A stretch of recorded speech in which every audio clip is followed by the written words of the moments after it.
Hi, and welcome to Chickenfoot Chats. I'm Jordan, And I'm Karen, croaking from the pond. and we have a reader question. I have money that I've been donating to large NGOs that I'd rather direct towards collapse type organizations. What are your recommendations? Wow, that's a good question. It is a good question. Yeah, because I think another add on to the question was this person has been making monthly contributions to a nonprofit, a 501c3 that has been doing, carbon sequestration or something like that, Mhm. right? And is now starting to realize, is that really the best use of my money? So it brings up an interesting question. One, the first one is the tax question. Yeah. Do you want me to take a swing at that? Sure. Why are you worried about your taxes and collapse? Yeah. Like, seriously, do you need the deduction, the very small deduction for the money? Like, that's just one of those, we need to punch through that. And I'd go so far as to say, and don't quote me on this for the IRS, that we're going to get to a point where, am I even filing stuff? Yeah. Like, how long do you have with what tools to come at me in this? So, at that whole part, I start, and I'm not trying to go black bloc anarchist with the IRS, but really, that's a No. really good question. It's the foundational bank of the machine. So first off, really stop tying your contributions to a tax deduction, and then second, just start to consider all the parts about the way you've built your financial empire. And I get it. I'm talking to middle class people who have standard investment kind of things. They're not wealthy, but it's complicated stuff because that's your cushion. So how do you got your cushion, your safety net, and this predicament that you're starting to accept, and what? Right. And so, my tenets of grace, it's like if you have one of them is if you have privilege left in the game, what will you use it for? Um, how radical with it will you be? Are you going to just ride out the whole thing like the people with the gold bags of gold on the Titanic who just, jumped off with the bags? Yeah. Or are you going to do something with it now? And I think that was part of the question was like, I have this money. I'd like I'd to like do to. something good with it, but I'm seeing that maybe that's not the pathway. So, nice shirt, by the way. Oh, it is wear matching shirts on the YouTube show, and so this Yeah, is what we got out, right. and I like it. I do like it. I Was this a like this gift? too. This was a gift. Your brother, I Your think. brother. You Yeah, got mine a little small. I think it looks right. Okay. Um, so so what would you do if you had? Well, let's be honest too. We talk about inventing the space for collapse acceptance, and then all the Mhm. parts of that, all the if it was a mall and there was a bunch of services in there, one of them is the collapse terminus exit plan advanced directive office. Then you have the repurposing my retirement portfolio office, and you have all these different things going on, but inventing the space where there was even something to do with that. Because when we started here, we had crazy ideas that people might do that. We'd run into people and they'd say, "Hey, I can cash out. I can get out of my situation and cash out, pull all these strings, and I'll buy the place next to you. And then we'll buy another place and we'll just kind of, absorb the land and then rewild it back in through that." And I get it. This is a privilege thing, but we were trying to exploit that privilege a little bit and do something super radical. And nothing happened. It was just a non-starter.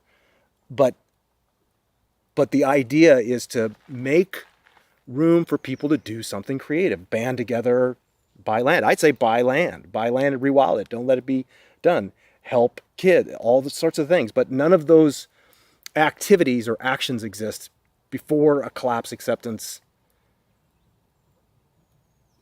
passing. Yeah, I suppose. I mean, collapse acceptance is a good, obviously, first step because then you can see like so many more pathways that open up as a result. Mm-hmm. If you don't think, if you get that this whole thing is collapsing and doing it on a pretty relatively quick time scale, it completely changes your view of what you'd want to do. There's no more, if you're 30, you're not going to live to be 80. Or if you're, you know, in your 50s like us, you know, will we even make it to Social Security? Is a question, right? So, And they're viable questions. they're They're not, really important because, and the reason is because so many people are suffering right now, are struggling right now. I mean, my gosh, look at the mental trauma that the youth are going through as a result. I mean, we're just seeing examples of it every day, and they need to be set more free. And so my answer is start with your family. The global situation, if you're giving to some large NGO, which first and foremost, the vast majority of their money is going to make more money. It's a fundraising organization. pay executive salaries. So make more that's money. where it's going first. And everything has to degrowth down to a local level. That starts with setting yourself more free so you can help set others more free if you have the privilege and ability to do that. And what that looks like for everybody, I can't say, right? But for a lot of people, there is a pathway to do something different than status quo, right? And so if you have the means to say, I mean, you don't have to go work that crappy job, kid I love, grandkid I love. I'd love to support you in the art that you want to do.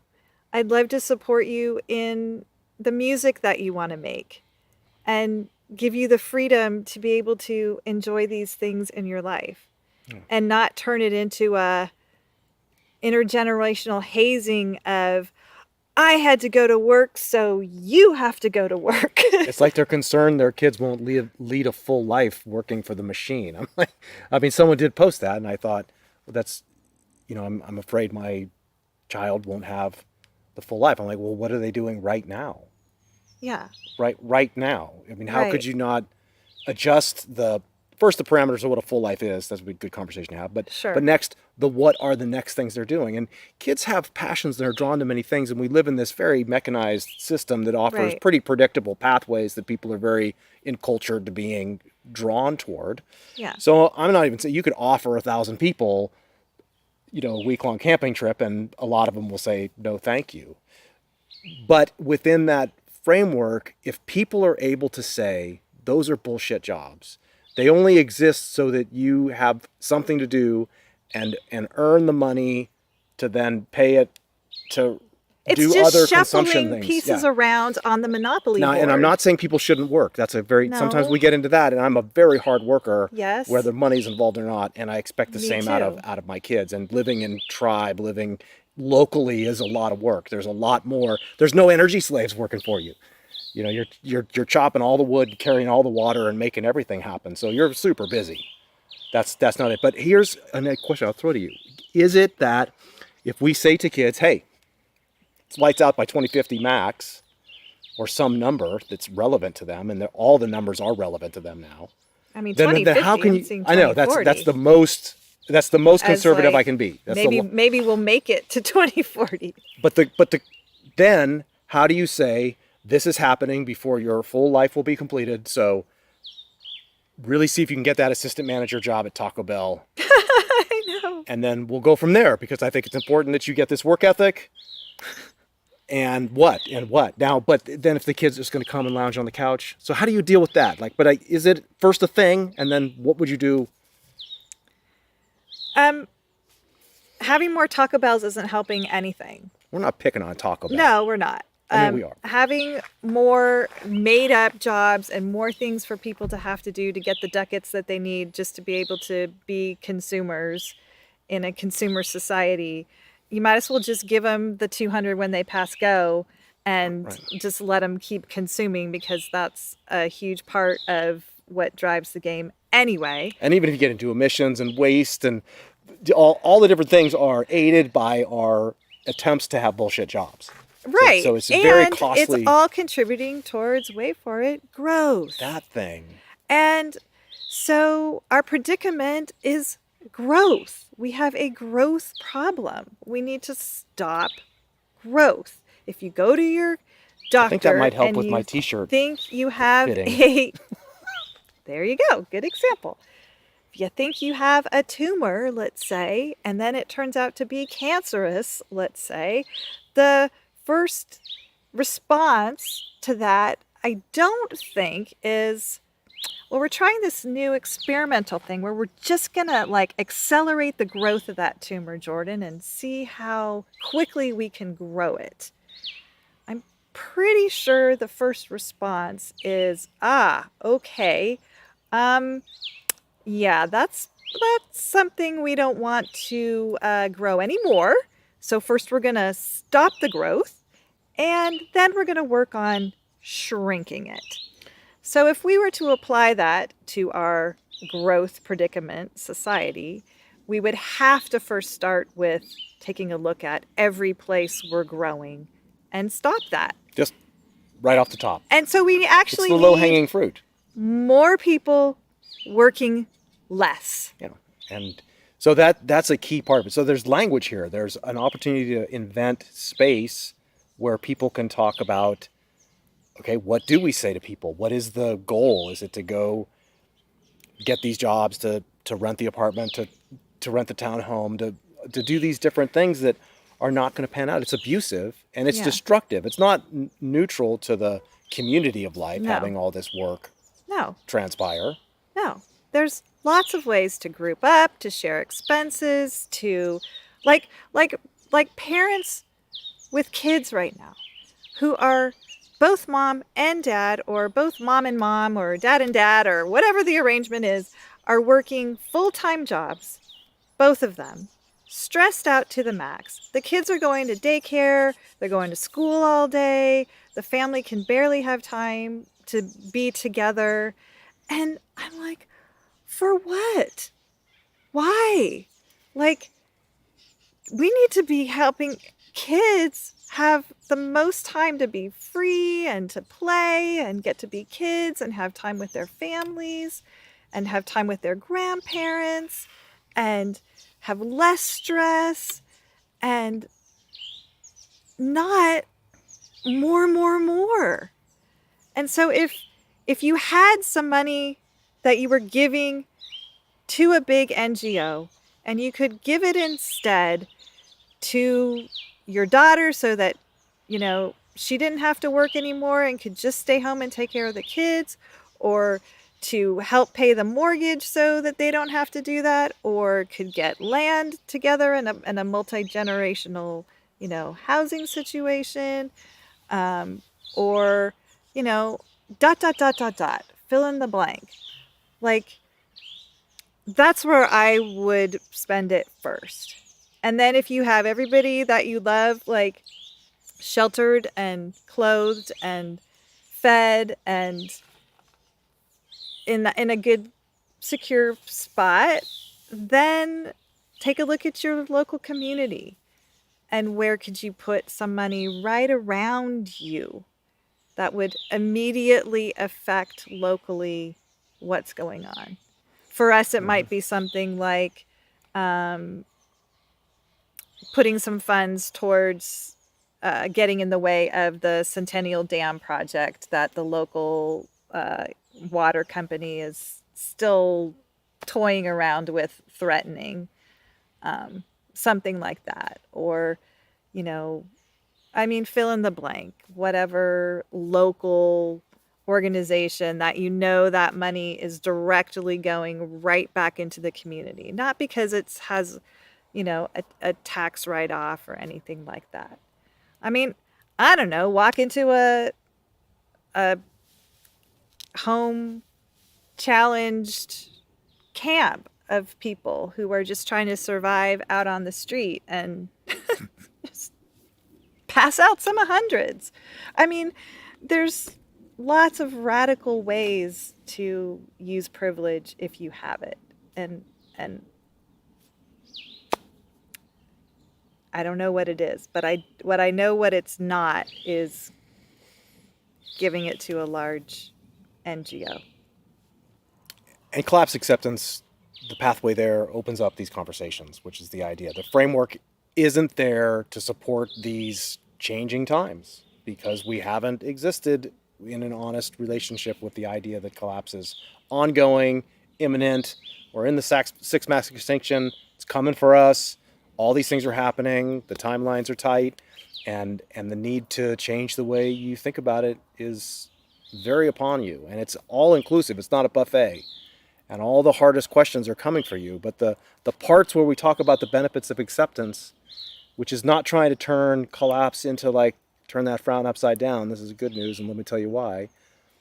I might do that, but it's a whole personal thing for me. But it's the ability to respond lovingly and dramatically like this that is kept from us now because of the story we have to enforce.